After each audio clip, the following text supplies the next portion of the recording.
Bonjour, ici Justin pour Actualité-DVD.com et aujourd'hui je vais vous parler du film Jason Bourne offert en combo 4K Ultra HD, Blu-ray et copie numérique. Réalisé par Paul Greengrass, le film met en vedette Matt Damon, Tommy Lee Jones, Alicia Vikander, Vincent Cassel, Julia Stiles et Raz Ahmed. Distribué par Universal, le film est disponible en magasin depuis le 6 décembre 2016. Depuis qu'il a quitté le programme Treadstone, Jason Bourne vit dans l'ombre et n'a pas d'attache. Il participe à des combats de rue qu'il remporte haut la main chaque fois.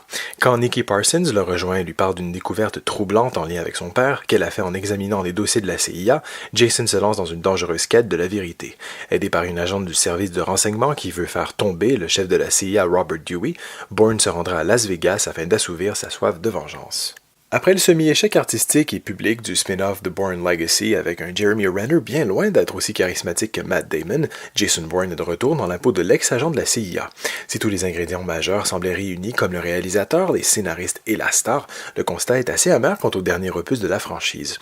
On retrouve avant tout la forme qui a forgé l'ADN de la franchise et on sent clairement la difficulté du projet à se renouveler dans la continuité de la trilogie. Ce qui faisait toute la richesse de la trilogie initiale, c'est le réalisme de sa mise en scène, le fer de lance de la grammaire cinématographique de Paul Greengrass. Ce dernier prend hélas un virage assez épileptique lors de la première demi-heure, là où la caméra à l'épaule impose trop facilement une lecture régulièrement illisible de certaines scènes. Et lorsque l'action monte en température, les cadres semblent s'affoler et perdent le spectateur complètement dans une lecture qui aurait dû se concentrer plutôt sur le jeu des acteurs. Ne faut toutefois pas oublier de mentionner quelques séquences d'une efficacité redoutable comme la course-poursuite à Las Vegas qui impose la mise en scène de Paul Greengrass avec le talent d'antan, mais ça suffit pas assez pour effacer certains regrets. Des regrets de ne pas sentir un réel renouveau malgré une formule connue et peut-être trop vue.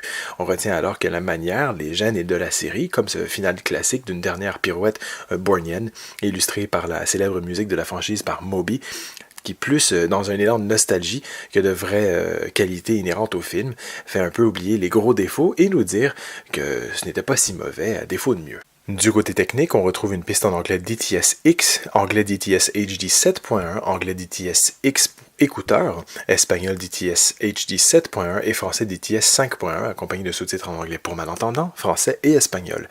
L'image est présentée en format panoramique 2.39.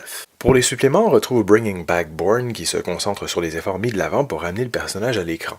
Born to Fight est un making-of divisé en 3 segments, à commencer par Bare Knuckle Boxing qui se concentre sur l'entraînement de boxe de Matt Damon, suivi de Close Quarters qui se concentre sur les différents lieux de tournage et les chorégraphies de combat, pour enfin terminer avec Underground Rumble qui se concentre sur la dernière bagarre du film et le réalisme que l'on tente de leur inculquer.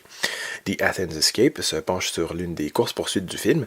Las Vegas Showdown est aussi divisé en 2 parties, dont Convention Chaos qui explique le tournage de la poursuite finale, puis Shutting Down the Strip qui vante l'importance d'un tel tournage sur la célèbre rue de Las Vegas.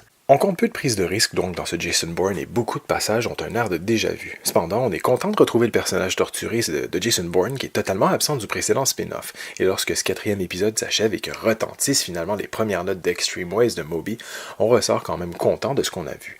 Jason Bourne est donc un film bourré d'action qui brode sur une saga déjà bien lancée, sans jamais oser prendre réellement de risques. La question est de savoir s'il y aura une suite, mais une chose qui est sûre, le film laisse une porte savamment entrouverte. C'était Justin, merci et bon visionnement.